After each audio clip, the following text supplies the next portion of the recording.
So there was a pretty big one that got away. You're the only person who ever got Mark Zuckerberg to sign a letter to sell you his company for $1 billion. How did you do that? And what happened? Clearly not as successfully as you just made it sound. He signed the letter. He didn't actually end up doing it.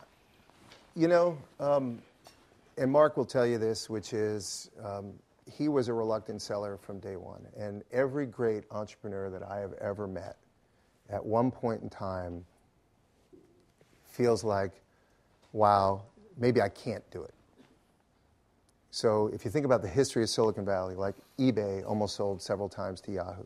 Yahoo almost sold for $2 million to AOL. AOL almost sold several times, including to Ziff Davis back in the day when we were there. Almost everyone, Intuit almost sold to Microsoft. You can just go through this day in and day out. And so there's a moment in time where you say to yourself, I think I can, I think I can, I think I can. Well, $1 billion sounds like a lot of money. And I was very fortunate to meet Mark, and we had a very strange sort of connection, which is a number of his early employees were people that used to work for me and I remain friends with, and actually helped sign on to go over there. And then both Mark and I were born in the same hometown, several years apart. And if you don't think that 6 degrees of separation is weird, the guy who made the Facebook movie, Aaron Sorkin, and I graduated high school together. So ask yourself which of those three is the loser in that crowd. So I get Chi-Hua. And I love him. So I spent a year getting to know Mark and getting to understand the business and working with him as frequently as he was willing to talk about it, his vision and his dream. And I got ridiculously inspired, to be frank with you. And it became more and more obvious to me that what Facebook was going to be wasn't what it was. So I think I met Mark, there were 4 million users or something like that. And we kept modeling the company as if it was going to be 18 million users, which is pretty much 100% of college kids. And Mark just kept saying, it's not for college kids. It's just where it started. And so what became evident to me was the most successful companies on the internet really are services.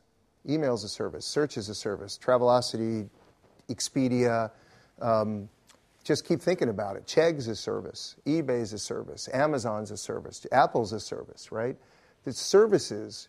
And so he had viewed Facebook not as a media company or not as any of those historical definitions, but more as a utility that everybody could use and that everybody at some point would want to be connected to somebody else. Now, did he know how he was going to do all that? No. But he was very clear.